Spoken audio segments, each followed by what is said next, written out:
It's so great to be here.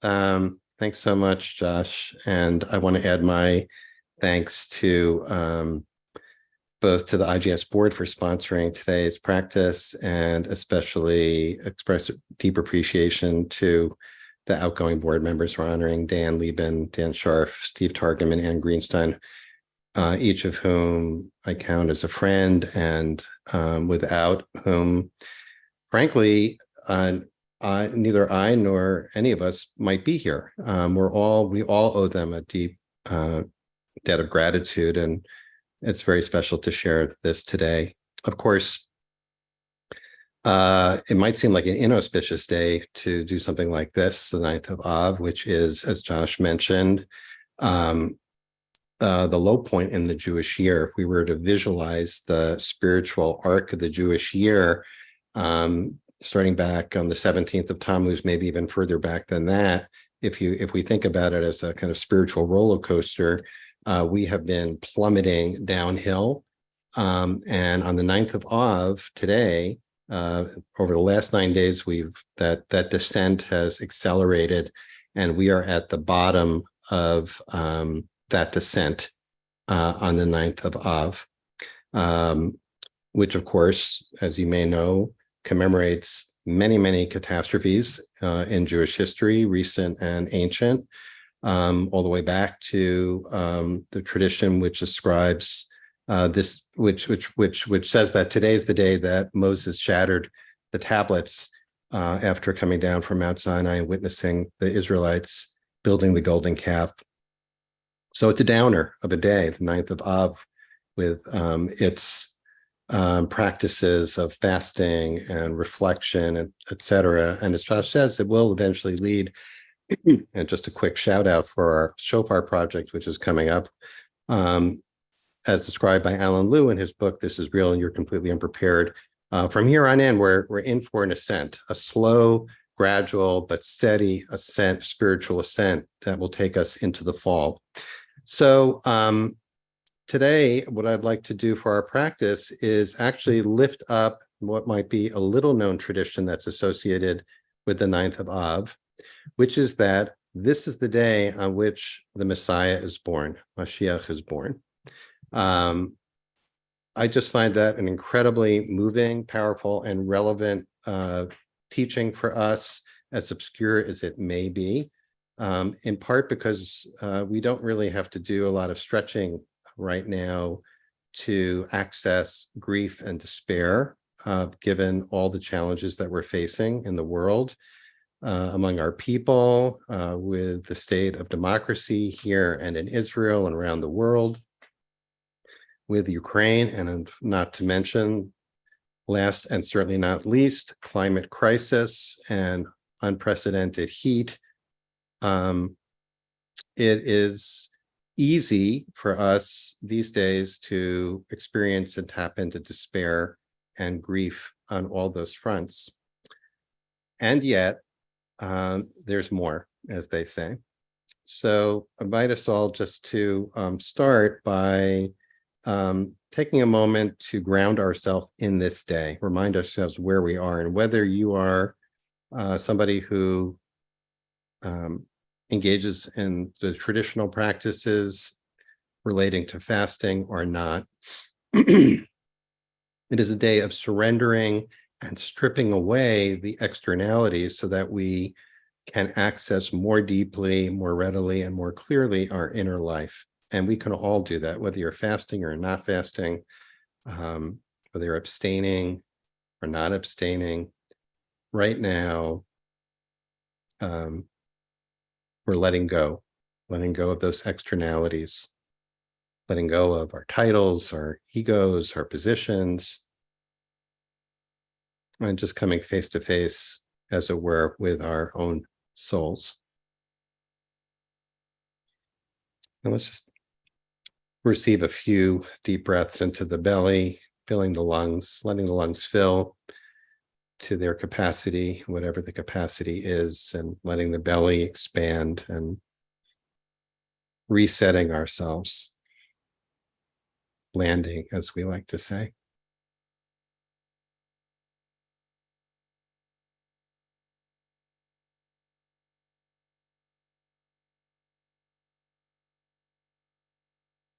and giving ourselves permission to acknowledge these are hard times for each of us in different ways. For some of us might be very challenging personally, for all of us challenging in all the ways I already mentioned. Hard times.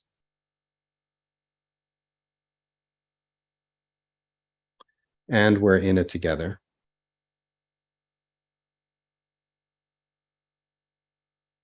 So we also want to feel the presence of others who are sitting with us right now, all those who are experiencing the challenges of these times. And we're just sitting in solidarity with the pain, the fear, the anguish, and even the despair. That is true. Despair exists.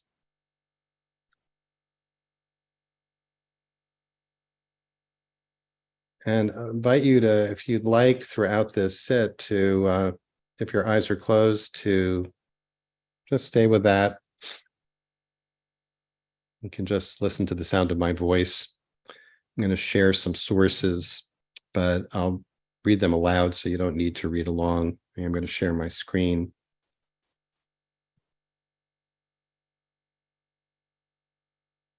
The tradition that the Messiah is born on this day, on the 9th of Av, comes from the Jerusalem Talmud, which has this kind of strange little story that says that on the day the Holy Temple was destroyed, a Jew was plowing his field when his cow suddenly called out. An Arab was passing by and heard the low of the cow. And the Arab said, Jew, Jew, unyoke your cow, free the stake of your plow, for your holy temple has now been destroyed. And then the cow lowed a second time, and the Arab said, Jew, Jew, yoke your cow, reset the stake of your plow, for the Redeemer has now been born. Not sure what to make of the instructions to unyoke and then yoke the cow, but I take it as basically as the Arab is a kind of compassionate, friendly neighbor saying, all is lost here. Let go. And then the second time the cow lows, there's like false alarm there's hope here. There's hope in the redemption. So about the Messiah, there is really one of my favorite stories in the Talmud, a little bit in Sanhedrin, in Babylonian Talmud, a story of one of the great sages, Rabbi Yehoshua ben Levi, who met the prophet Elijah, who, as you probably know, is the person who will, the prophet who will announce the coming of the Messiah. So Rabbi Yehoshua ben Levi met Elijah himself, where? Standing by the entrance to the tomb of Rabbi Shimon bar Yochai. So we're talking during the Roman occupation.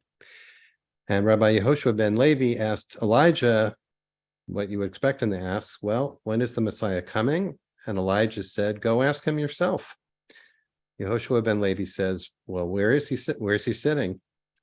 And Elijah says, at the entrance. How will I recognize him? And Elijah says, the Messiah sits among the poor lepers, and all of them untie their bandages all at once and rebandage them together.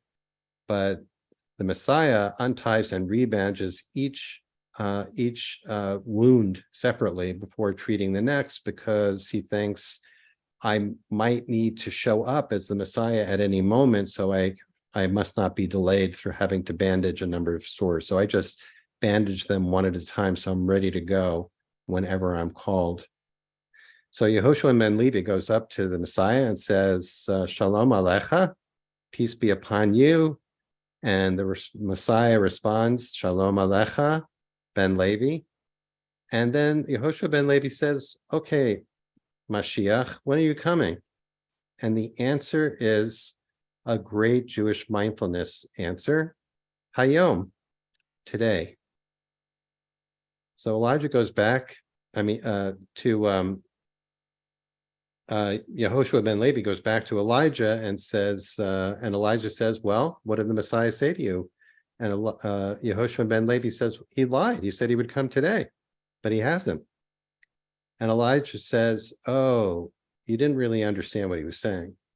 He said, I will come hayom, I will come today if you will hear the voice, the kol, if you will hear my voice. And here that's a midrash on a line from Psalm 97, which is one of the Psalms of Kabbalat Shabbat on Friday evening, which always is powerful to me. It always stands out for me in every Kabbalat Shabbat. The verse is, Ki hu Eloheinu anachnu am marito v'tzon yado. This is our God. We are the people God tends, the flock in God's care. Hayom im bekolo tishma'u. Today, now. Redemption would come now. Im bekolo tishma'u. If we attune ourselves to the voice of God that is speaking right now. That's when Mashiach comes. That's when redemption comes. That's when hope is born. And that is the message, and I think the practice I'd like to invite us into today. Just lead us in with a contemporary example of this. In one of Martin Luther King's famous addresses to the Southern Christian Leadership Conference in 1967, he said, when our days become dreary with low hovering clouds of despair, when our nights become darker than 1,000 midnights, let us remember there is a creative force in this universe working to pull down the gigantic mountains of evil, a power that's able to make a way out of no way and transform dark yesterdays into bright tomorrows. Let us realize the arc of the moral universe is long, but it bends towards justice. Make a way out of no way. That is really the situation we find ourselves in, close to feeling there's no way out. That is the spiritual ambiance of Tisha B'Av. No way out. We're trapped. We're done. It's over. But Dr. King reminds us it is always possible to make a way out of no way. And for our sit, which we're entering into now, I want to invite us to see if we can locate within ourselves, each of us, that place of hope, place of tikva, that sense that this is not the end, that progress is possible, that redemption is possible, that goodness is possible, that healing is possible, that justice is possible, that equality is possible.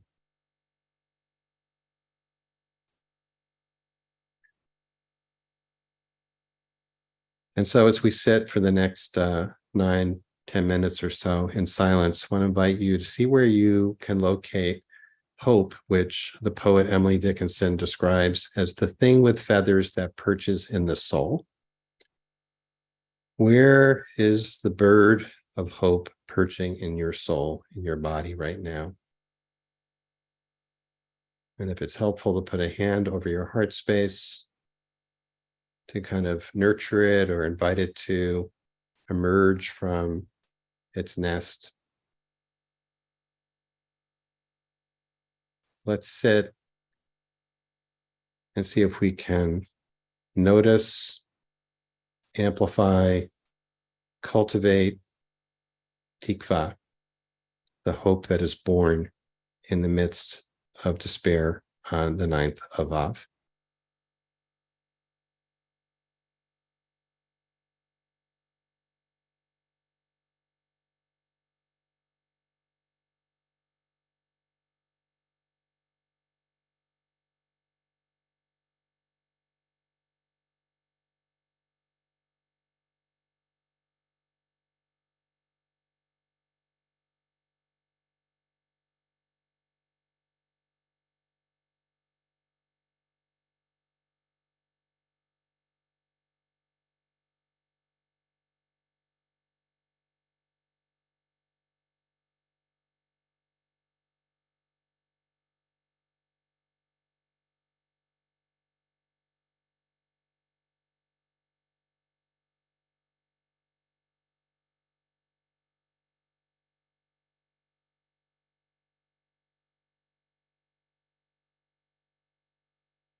Anchoring ourselves in the breath or in the sensations of the body or in the sounds of the room where you are.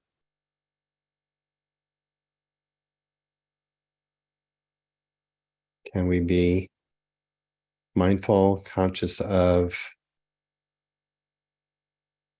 our lack of hope, our despair, our fear, our anxiety, our grief?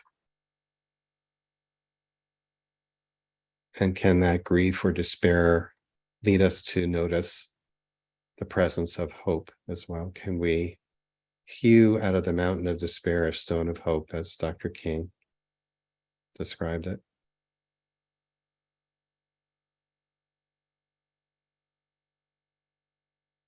Can you notice hope perching in your soul?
When is hope born?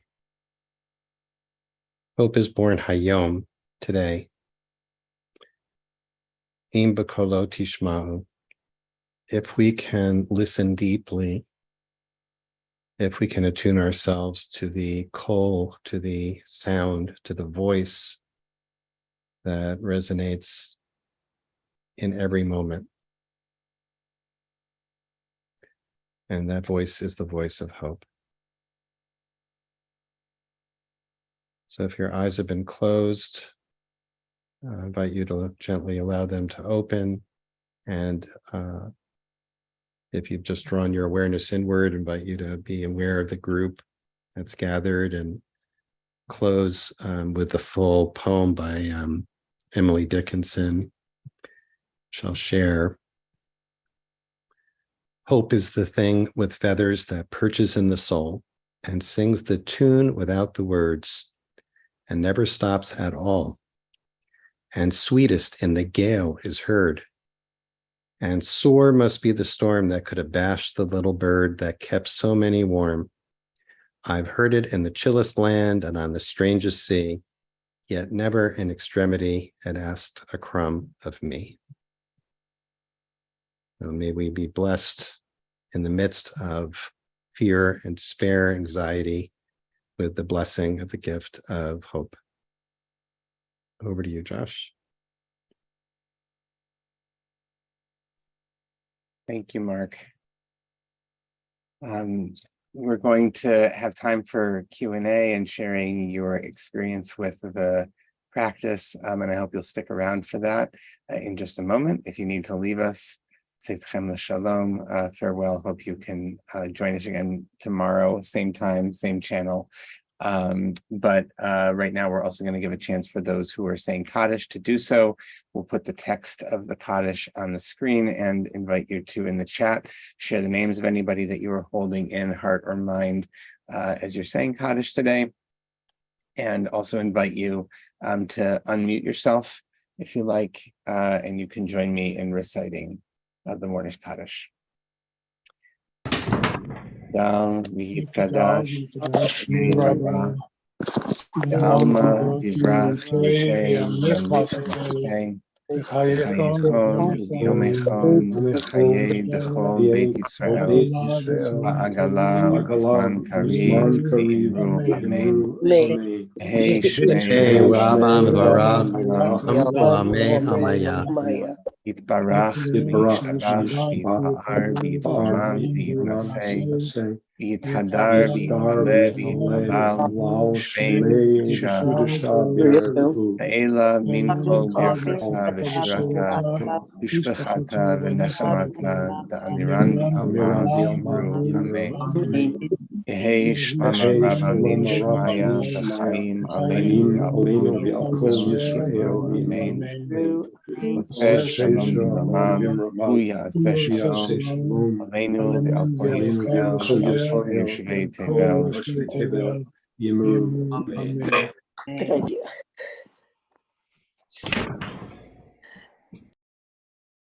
All right. So thank you again. We'll bring Marc back on the screen, and now Marc's in the hot seat. Marc, I was thinking about the line in Eicha in Lamentations that I heard last night in Shul, that ends Ulai Yesh Tikva. It's in the third chapter, I believe, right? Yeah. That, maybe there's hope, right? And that third chapter is this very, it's ironic, right? I read it as like, it's the speaker is speaking with a sense of irony towards God. You're supposed to be just and righteous in all your ways, etc. But yeah, there's something about that line, Ulai yesh tikva, that on the one hand, I read as like, it's ironic, there really is no hope, but it's also like leaving out, no, it really is the possibility of hope. In a similar way to Emily Dickinson, right? I mean, she's also, like hope is a tricky thing. Oh my God, there's so much to say about it. I'm really glad you mentioned that line because that, like, just like that line in Psalm 97 from Kabbalat Shabbat, always like, it's, there are certain, I know people have this experience, whatever your degree of familiarity with liturgy and sacred texts, sometimes there's something that's familiar or powerful, it's almost like it's in bold, large, bold font that jumps out. And like that line, Hayom Im B'Kolo Tishma'u, today, if you hear that, always does that. And that line from Eicha, from Lamentations, also, which with the trope is like so poignant. Ulai yesh tikva. It's like I can cry just hearing that. It's just so poignant and heart-opening. And I think that maybe musically that kind of captures this paradoxical, juxtaposition of despair and hope in the same container. There's really Jenny Solomon sent me Rabbi Jenny Solomon is on our board and one of our regular teachers here, sent a nice chat in the chat, said somebody shared with me today that busha, boshet, which is what Hebrew for shame, is the inversion of the letters of tashuv, of you shall return, of return. So there's something there as well. And as you know, I love paradoxes, having attended Camp Paradox. Yeah. Yeah. And I wonder for folks on the set, how do you hold these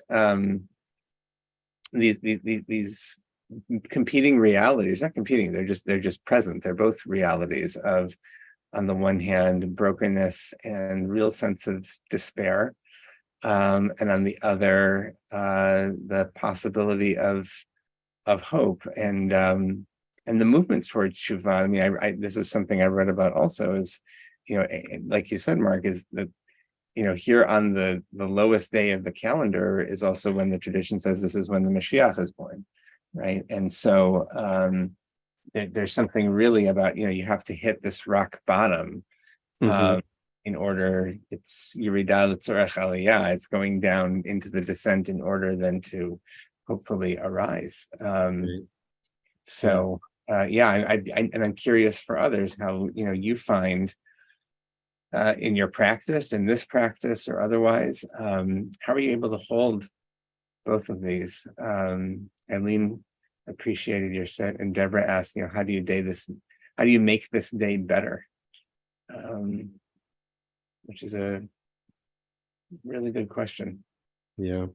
There's a question from Dan Scharf to me. He sent it privately, to discuss the interplay between the hope versus faith versus trust that things are going to work out even when we are at our deepest level of despair. There's like a lot of caveats to throw in here. I think, like last week, we did a session on that, what you just mentioned, Josh, that principle is a Jewish mystical principle of Yerida Tzorech Aliyah, going down in order to go up. And there were people who had real, struggle with that idea. And I'm glad you inserted hopefully go up. You said what goes down will hopefully go up. There's not a guarantee of that ascent.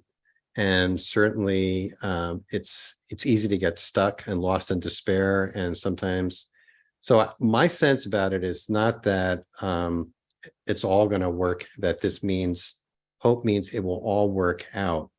I don't know. To me, I have a sense that hope is this kind of, it's not attached to it's not attached to the outcome. Which is weird, because it sounds like hope is always is very much attached to the outcome. It will get better. Things will get, things are, will turn around. And it is attached to that, but there's something that's more generic about it. That is another way of approaching it, I guess, is that it's almost like hope for the sake of hope, not hope for the sake of improvement. We think about, I think we probably all can think about situations that were, truly hopeless, whether it's we're all mortal, at some point, the prayers for healing, are not going to work in that sense, right? People are in terrible situations that will not work out well to the outcome. And yet there's kind of a testament to something, that's not attached to the outcome. And maybe that's the way to, that links into a better outcome. I don't know. I think about someone like Dr. King or other, the people who are innumerable people, Viktor Frankl, other people in hopeless situations. I don't know. That's the best I can do. A lot going on in the chat. This is great. Yeah.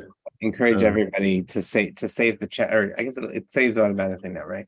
But there's a lot of good stuff here. I mean, Mark, I'm thinking about I'm thinking of our friend and teacher, Jonathan Slater, and I asked him, a year and a half ago when the Ukraine war broke out, and I found myself really struggling with that, and this question of hope, and he, I think, in a more maybe firmer Buddhist version, but also maybe a firmer Jewish version, I don't know, said, it might not be about hope, like it's not, or in the conventional way that like things are going to get better, right? Right, like that attaching ourselves to the outcome, it may not be, like it may not get better, right? Or not. That's always the question. We can attach to anything, and the question then is, how do we in every moment, how are we able to be present to the moment and be with it, whatever the reality of that moment is? Yeah. And that's really tough when you're looking at really big problems that don't feel like they're necessarily going to get better. Right. Maybe there's an aspect of it that has to do with surrendering also to, it's surrendering to a reality that is greater than ourselves, which may be one of the key aspects of the spiritual practice, again, that Alan Liu, I think, is pointing us to, of cracking us open, realizing the extent to which, the matters of the world lie beyond our control, which is an essential element for us to bear in mind and heart as we use the tools of control that we do have, right?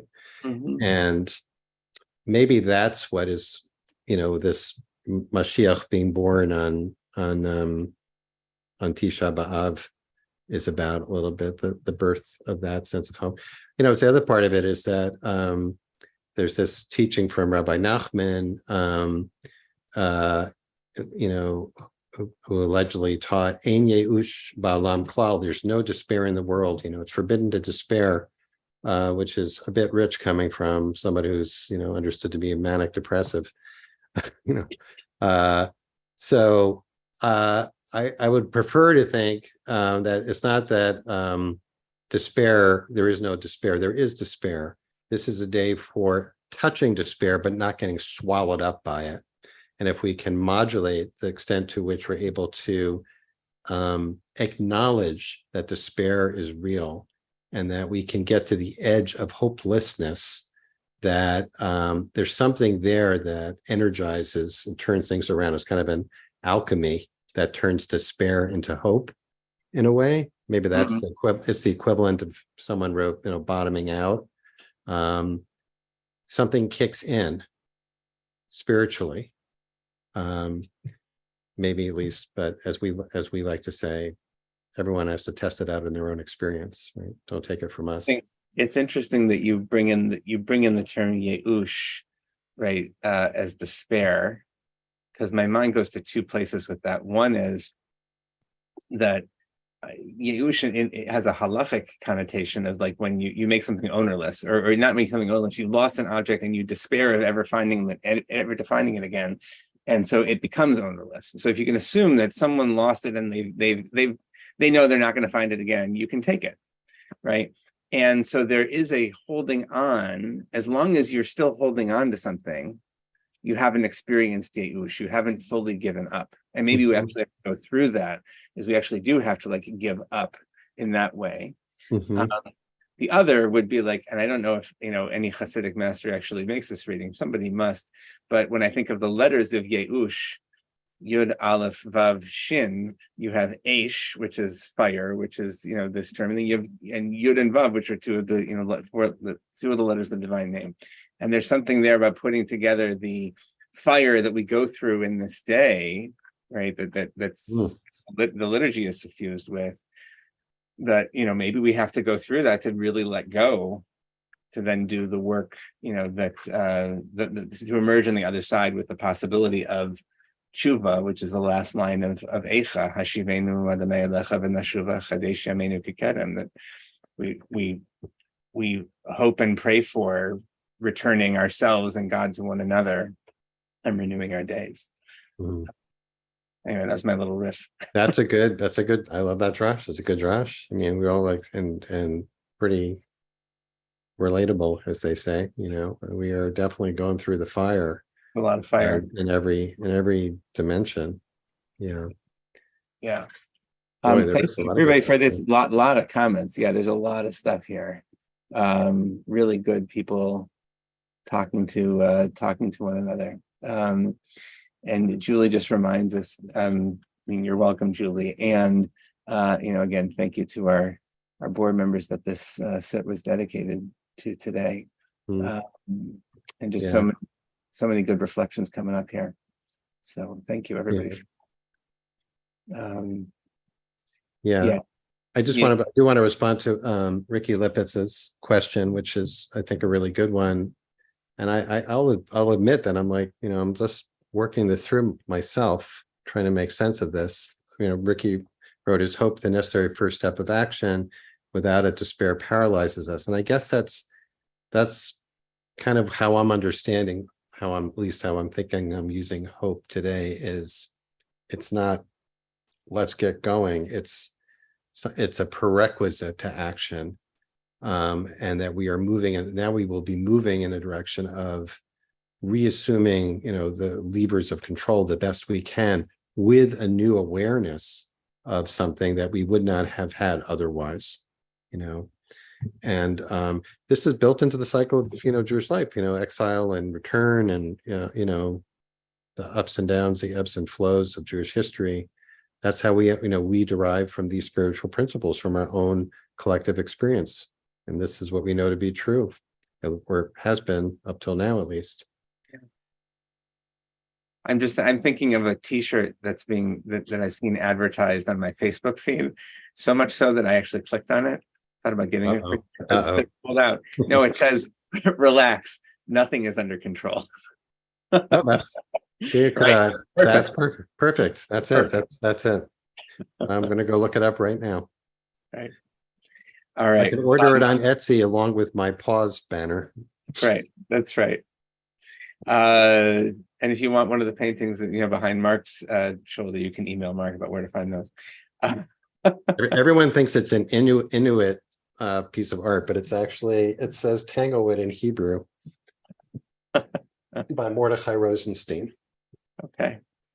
Shout out to Mordechai Rosenstein. All right. I think we're gonna wrap it there, because it's a quarter after the hour. And I know Marc and I have both been on Zoom a lot already this morning. So we're gonna take a break. Thank you everybody for coming. It's been really good to spend this time on Tisha B'Av with you, wishing an easy fast to those who are fasting and a meaningful day to everyone. And we'll see you again tomorrow. Take care.